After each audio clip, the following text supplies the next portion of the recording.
Olá galera, aqui quem fala é a professora Júlia e eu vou gravar a nossa primeira videoaula de Geografia para o 8º ano. Esta primeira aula vai orientar as atividades da quinzena de 6 a 17 de julho. Então, somando a videoaula com os textos que vocês já receberam, vocês vão conseguir realizar as atividades que eu postei lá no Google Sala de Aula, ok? O tema da nossa primeira aula é conceitos de geopolítica aplicados à América Latina. Então, nós vamos entender o que é a geopolítica e vamos aplicar esses conceitos da geopolítica no continente americano, especificamente na América Latina, ok? Então, antes da gente entender o que é geopolítica, vamos entender esse recorte que nós escolhemos fazer, que é o recorte da América Latina. A América Latina é uma das regiões, uma das partes a qual nós podemos dividir o continente americano. O continente americano é composto por diversos países. Desde o norte até o sul, nós temos várias características diferentes. A América Latina, que é esta parte destacada aqui em vermelho, e aqui vocês podem ver no mapa os países em destaque, ela tem uma característica bem específica, principalmente relacionado à sua cultura e ao seu passado colonial, né, à sua história. Os países latinos recebem esse nome por terem sido colonizados por países de língua latina, como Portugal e Espanha. Então, devido a esse passado, é que nós chamamos esta porção de América Latina. O continente americano, como eu disse, é muito vasto. E eu queria que vocês se apropriassem da palavra americano. E quando nós falamos americanos, a gente lembra automaticamente dos Estados Unidos. E isso dá a impressão de que eles são os donos da América. E apesar de serem realmente o país mais desenvolvido, grande potência econômica, a América é muito mais do que os Estados Unidos. Então, todos que vivem no continente americano são sim americanos. Além de ter sido colonizado por países como Portugal e Espanha, a América Latina tem outras características, como por exemplo, ela abriga atualmente 569 milhões de habitantes. As suas principais línguas são o espanhol e o português. Porém, existem outras línguas em algumas regiões que são faladas e que precisam ser também respeitadas, como o francês, que é falado em países como a Guiana Francesa, como o Haiti. Temos também as línguas indígenas, como as línguas maias, guaranis, quechua e as línguas tupis. Tem a língua crioula. Enfim, tem várias outras línguas que também são faladas em outras regiões. Mas, em sua grande maioria, a gente pode dividir como as línguas principais sendo o português e o espanhol. Quem vive na América Latina pode ser chamado de latino-americano. A América Latina conta hoje com 20 países. O menor país é El Salvador e o maior país é o Brasil, ok? Então aqui vocês podem ver os países que compõem a América Latina e a sua localização no mundo, certo? A América Latina é dividida, tem as suas fronteiras específicas. Ao norte, nós temos a divisão ali do México com os Estados Unidos. Esta fronteira aqui, que é a fronteira que passa principalmente pelo Rio Grande, que divide o território do México dos Estados Unidos, ali na região, por exemplo, do Texas, é o ponto final ao norte da América Latina. Fronteira essa, inclusive, que causa bastante conflito. E esses conflitos, a questão de território e a questão de fronteira, são conceitos da geopolítica, né? Então, as fronteiras, por exemplo, do México com os Estados Unidos, representam aí uma prática da geopolítica, né? Quais são as políticas para a entrada nos Estados Unidos? Por que pode haver o bloqueio de uma pessoa entrar lá? Por que os Estados Unidos impedem que determinadas pessoas entrem lá? E será que para ser ao contrário, para entrar no México ou em outros países como o Brasil, os estadunidenses vindo para cá, será que a entrada deles é diferente do que a gente indo para lá? Então tudo isso também é geopolítica. A fronteira sul fica ali numa região chamada Terra do Fogo, ou Ushuaia, né? Que é uma região composta por várias ilhas, que é um território dividido entre a Argentina e o Chile. Alguns conhecem, inclusive, essa região como o fim do mundo, porque está bem ali no extremo sul, né, do planeta. Então, aqui nós temos o início e o fim, a norte e a sul, da América Latina. E para entender melhor como o continente americano se organiza, nós precisamos também prestar atenção nas regionalizações. A regionalização é quando nós dividimos algum território em algumas regiões, em algumas partes. A regionalização facilita o estudo daquela região, pois nós conseguimos nos concentrar em determinados lugares e diferenciar as características de uma região para outra. A primeira regionalização da América utiliza critérios geográficos, ou seja, a direção, a localização geográfica dos países americanos. No caso aqui, nós temos a divisão em 3 partes: a América do Norte, a América Central e a América do Sul. Aqui, então, são apenas critérios de localização. Agora, um desafio para vocês. Esse mapa não tem nome de nenhum país, ok? Vocês conseguem identificar para mim um país da América do Norte, um país da América Central e um país da América do Sul? Registre aí no comentário as suas respostas, que depois eu vou olhar, ok? O segundo critério de regionalização é o critério que utiliza seu histórico, né, o seu passado, o seu contexto histórico e o seu contexto social. Esta regionalização divide a América em 2 grupos, em 2 regiões. A América anglo-saxônica, que foi colonizada por países anglo-saxões, como a Inglaterra, e a América Latina, que foi colonizada por países com línguas de origem latina, como Portugal e Espanha. Essa divisão também nos ajuda a entender as diferenças, porque existem características específicas daqui e características específicas daqui. Então, nós temos 2 regiões realmente com características diferenciadas. E dentro da América Latina, nós também podemos fazer uma divisão, porque nós, quando a gente fala em América Latina, ou principalmente o brasileiro, que não fala o espanhol, nós já associamos a palavra latino à palavra espanhol. E a gente pensa, mas nós não falamos espanhol, nós falamos português, eu não sou latino.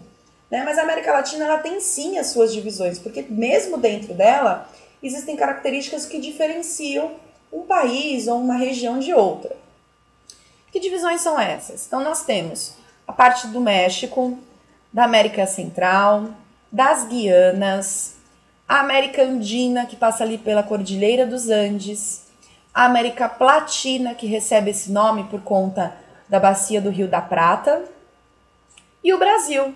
Se você for observar esses países, você vai conseguir identificar características que diferem uma região da outra. Então, isso aqui é para vocês entenderem que dentro de um continente, dentro de uma região, de uma macro-região, nós podemos ter várias divisões, várias regionalizações. E essas regionalizações ajudam, então, ao pesquisador, ao geógrafo, enfim, a estudar aquele local, né, aquela região. Quais são as características que unem os países latinos? O que faz com que eles tenham uma cultura parecida e se entendam como um conjunto só? Bem, diferente da América anglo-saxã, os países da América Latina foram colonizados por países como Portugal e Espanha, né, países de língua latina, e o tipo de colonização realizada aqui na América Latina também foi diferente da colonização realizada na América do Norte. Enquanto na América do Norte eles fizeram uma colonização de povoamento, aonde os colonizadores tinham o objetivo de viver naquele lugar, aqui na América Latina a nossa colonização foi uma colonização de exploração. Ou seja, os países que colonizaram aqui a região não tinham o interesse de desenvolver a nossa região como um país, por exemplo, como uma nação, ou como um território pertencente a eles para viver, né, para se desenvolver. O objetivo deles era apenas explorar as nossas terras e retirar tudo o que tinha de proveitoso e que poderia gerar riquezas para a metrópole, certo? Outra característica é inerente aos países da América Latina é a concentração de terra na mão das elites. Se você observar, os grandes proprietários de terra na América Latina herdaram essas terras de antepassados de uma origem colonial, que vieram lá, têm a sua origem europeia e que dominaram essas terras. Literalmente roubaram essas terras. Então, muitas das grandes terras que ficam na mão dos mais ricos são terras que têm uma origem aí colonial, né? Isso gera implicações, consequências até hoje no continente latino. Por isso também que a América Latina é um dos países com a maior desigualdade social que existe no mundo. O que é desigualdade social, gente? É quando poucas pessoas têm muito dinheiro e muitas pessoas têm pouco dinheiro. Isso no Brasil é bem claro, é bem nítido. Mas em outros países da América Latina também existe desigualdade. Esse ranking está um pouco desatualizado, ele é de 2008, não, desculpa, 2012, mas eu não consegui achar ainda nenhum mais novo. Mas aqui a gente já pode ver que o Brasil está em quarto lugar entre os países mais desiguais da América Latina, né? Então, nós temos uma desigualdade social no Brasil e na América Latina que é gritante e que é digna de ser observada e trabalhada e combatida pela política, né? Aqui nós temos uma imagem que eu tenho certeza que vocês já viram várias vezes, que é um exemplo da desigualdade social aqui no Brasil. Então, nós temos, de um lado aqui, um condomínio de luxo, vocês podem ver que tem uma piscina por andar, né? São, com certeza, apartamentos bem espaçosos. Nós temos um condomínio aqui embaixo com vários itens de lazer, como piscina, quadra de tênis, quadra de futebol. E ao lado deste condomínio de luxo, uma das maiores favelas da cidade de São Paulo, que é a favela de Paraisópolis. Isso daqui é um clássico exemplo. Isso daqui é um clássico exemplo da diferença e da desigualdade social no Brasil. Porque enquanto algumas pessoas têm tanto luxo e tanto espaço, algumas vivem em condições muito precárias. E aí fica a crítica, né, que muitas pessoas fazem. Ah, mas quem comprou esse apartamento não tem culpa. Essas pessoas trabalharam, essas pessoas se esforçaram. Mas será que os trabalhadores desta comunidade não trabalham? Não se esforçam? Será que as mesmas oportunidades que essas pessoas tiveram na vida foram as mesmas que esses? Será que a concorrência entre eles é igual? Então fica aí a pergunta. Bem, e outro elemento que une a América Latina é a sua cultura, né? Então eu trouxe aqui a dança, né, como um dos recortes, mas nós podemos falar sobre outras coisas, como por exemplo o consumo de coisas como a batata, a mandioca, o milho, o tomate, que são produtos genuinamente americanos, latino-americanos, né? Aqui eu trouxe danças, né? Aqui a gente vê a dança no Brasil. Aqui nós temos danças do Chile, da Venezuela, da Argentina, do México e da Bolívia. E observando essas imagens, a gente consegue perceber que existe características em comum, existem laços que ligam esses países. Eu estou vendo um movimento muito bom na internet que está resgatando um pouco esse orgulho latino. Nas músicas, nós vemos cada vez mais músicas pop, hip hop, com a língua, com o espanhol sendo valorizado, com o português sendo valorizado. Então, a identidade latina é algo que nós temos que valorizar, como a nossa cultura materna como a nossa cultura que identifica o nosso povo. Então é algo que realmente precisa ser mais valorizado. Bem, agora nós vamos entender o que é a geopolítica. Né? Nós vamos entender os conceitos da geopolítica e vamos aplicar esses conceitos à América Latina. Então, primeiro de tudo, o que é a geopolítica? Né? Por que eu escolhi essa imagem? A geopolítica é uma ciência que vai estudar, é um ramo da geografia, que vai interpretar como os países se relacionam. Como que os países praticam a sua política, administram o seu território. E isso é como se fosse um jogo, onde alguns avançam, alguns vencem, alguns derrubam outros. Então a geopolítica, dentro da geografia, estuda essa relação entre os países. O que ela vai analisar também? Questões de conflitos e guerras. Da onde surgiu esse conflito? Por que eles surgiram? Qual o motivo? Como ele se solucionou? Quais as consequências dele naquele país, no território? Ele vai analisar as relações econômicas entre os países, porque vocês sabem que os países se relacionam economicamente um com o outro, em acordos comerciais, em acordos legais, de taxas de exportação, de juros, de impostos. Então, como que a relação econômica acontece entre esses países? Ela também estuda como que o país administra o seu território.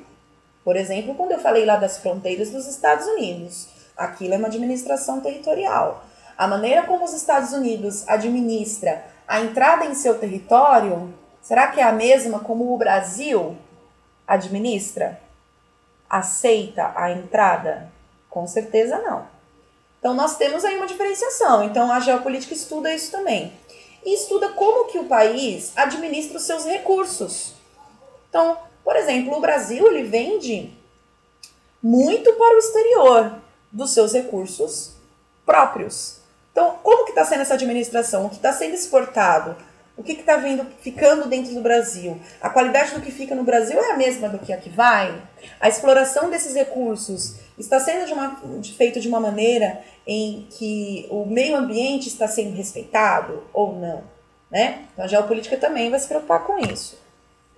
E, por fim, também, uma característica importante do estudo da geopolítica são as disputas ideológicas. Disputas essas que já movimentaram conflitos em várias épocas da história, como na Guerra Fria, por exemplo. E agora nós temos também outros conflitos ideológicos dentro do Brasil. A gente pode observar uma disputa ideológica entre a esquerda e a direita. E fora do Brasil também, ainda existe uma grande disputa ideológica, por exemplo, entre Estados Unidos e Venezuela, e países com orientação de esquerda contra países de orientação direita. Né? Então as disputas ideológicas também são alvo do estudo da geopolítica, porque elas podem gerar, sim, conflitos, podem afetar as relações econômicas, a administração territorial e os recursos. Então é algo que é objeto de estudo da geopolítica, ok? Vamos ao primeiro conceito de geopolítica, que é o conceito de Estado.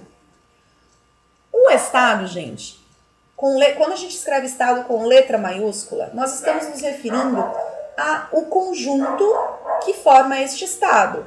Ou seja, para se ter um Estado, a gente precisa de um território, ou seja, de uma área, precisamos ter fronteiras, precisamos ter pessoas que dominam e administram aquele lugar, precisamos ter poder.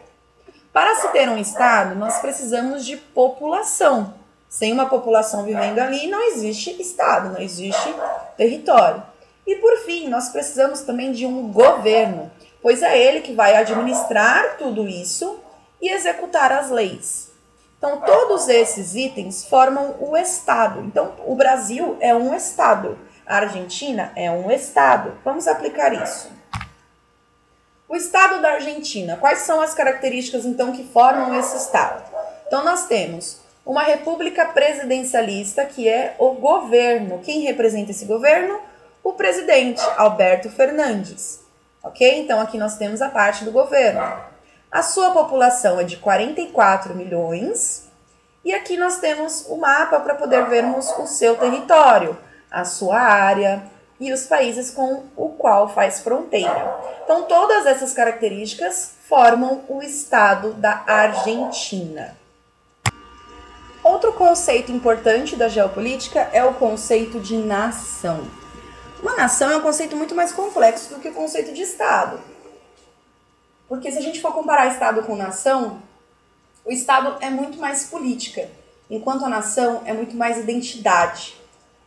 Então, o que é a nação? É quais características que um povo tem que faz com que surja uma identidade deste povo com aquela nação, né? Então, para se ter uma nação, nós precisamos de uma história em comum, uma cultura, uma religião, uma língua e valores, costumes, tradições. Ou seja, se o Estado se relaciona à política e a nação se relaciona à identidade, então dentro de um Estado pode haver mais de uma nação, pois eu posso me identificar com uma determinada história, cultura, religião, língua e valores que não necessariamente pertencem ao Estado que eu vivo. Um exemplo para vocês. Dentro do Brasil, nós temos culturas que podem se identificar como nações, como, por exemplo, a nação indígena. Se a gente for analisar, eles têm a sua própria cultura, a sua própria religião, a sua própria língua, a sua própria história. Eles vivem dentro do Estado brasileiro, mas não necessariamente se identificam com todos os critérios, né, com todas as características da nação brasileira, que tem a sua também própria história, a sua própria linguagem, a sua própria religião. Então, quando a gente pensa nas características que formam a nação brasileira, elas não necessariamente são todas iguais às características que formam a nação indígena. E um detalhe importante: existem várias etnias indígenas no Brasil. Cada etnia tem a sua própria cultura, linguagem, cada etnia forma a sua própria nação. Então, se nós temos vários povos indígenas, nós também temos várias nações indígenas. Infelizmente, as nações indígenas não são reconhecidas em algumas linhas de estudo, mas é algo de se pensar, é algo de se estudar. Por que isso não é reconhecido? Por que algumas linhas de estudo não querem reconhecer os povos indígenas como uma nação? Então fica aí um pensamento, uma crítica, né, sobre este assunto. Agora nós vamos aplicar todos os conceitos que nós falamos agora em um fato geopolítico que ocorreu nas Américas, mais especificamente na América Latina, que é a crise na Venezuela. A crise na Venezuela tem uma origem muito mais antiga, mas nós podemos delimitar 3 grandes causas que provocaram a crise. A primeira delas foi a queda no preço do barril do petróleo, a má administração do seu governo e a questão do conflito com os Estados Unidos, que provocaram grandes sanções. Há 15 anos, a Venezuela já enfrenta uma crise política, humanitária, econômica, desde o governo de Hugo Chávez. No final do seu governo, ele vinha sofrendo várias críticas. Ele, que é assumidamente socialista, inclusive o seu sucessor, Nicolás Maduro, tinha adotado um governo ditatorial. O seu governo ele tem características ditatoriais, mas também teve características sociais, pois durante o governo de Hugo Chávez, a Venezuela se desenvolveu bastante, o índice de pobreza diminuiu muito, o PIB do país cresceu bastante, mas isso acompanhado de uma ditadura é o alvo das duras críticas que o país sofre. Ele vai ser sucedido por Nicolás Maduro e essas críticas ao governo dele vão permanecer durante muito tempo. Nicolás Maduro, que era vice, né, de Hugo Chávez, vai assumir o poder e esta crítica ao seu governo vão continuar a existir. O segundo problema também, né, que vai causar essa crise é a questão do petróleo. A Venezuela, que é um dos grandes donos desse recurso, tem muito petróleo na região, eles deixaram a sua economia dependente deste recurso. Em 2014, 96% da renda da Venezuela dependia do comércio do petróleo. Né? Então, a Venezuela, que tem uma das maiores reservas do mundo, aproveitou desse grande recurso para movimentar a sua economia. Porém, depender de um único recurso na sua economia é algo que nós já vimos em várias épocas da história do mundo que não dá certo. O Brasil mesmo, lá na década de 20, de 30, que dependia apenas do café como principal produto exportador, teve uma grande crise após a crise de 29 nos Estados Unidos. Então, depender de um único recurso econômico não é legal para uma nação. Em 2014, o preço do barril vai cair de 111 dólares para 48 dólares. Neste momento, o PIB já cai 14%, mas o PIB na Venezuela vai chegar a cair 37%. Eles vão passar por uma inflação de mais de 1 milhão por cento e vão entrar então numa crise humanitária, onde nós vamos ter início a uma grande pobreza, uma extrema pobreza. Mais de 3 milhões de mais de 3 venezuelanos deixam o país por conta desta situação. Vai faltar recursos, inclusive como água, como luz. A administração de Nicolás Maduro vai ser uma administração um pouco atrapalhada. Eles vão fazer rodízio de energia, em alguns lugares vão ficar sem energia o dia todo. Então, as medidas que ele vai tentar adequar, como por exemplo, ele vai determinar em um momento que 90% da farinha deveria ser utilizada para produzir pães, e esses pães deveriam ser comercializados a preço baixo. Então, as medidas são umas medidas desesperadas e que não surtem efeitos nenhum. E esta crise ela vai se afetar ainda mais por conta da influência dos Estados Unidos e de outros países que são opositores ao regime socialista da Venezuela. Entre eles, os Estados Unidos e o Brasil também. Então, muitos países começam a querer intervir na Venezuela. A oposição cresce.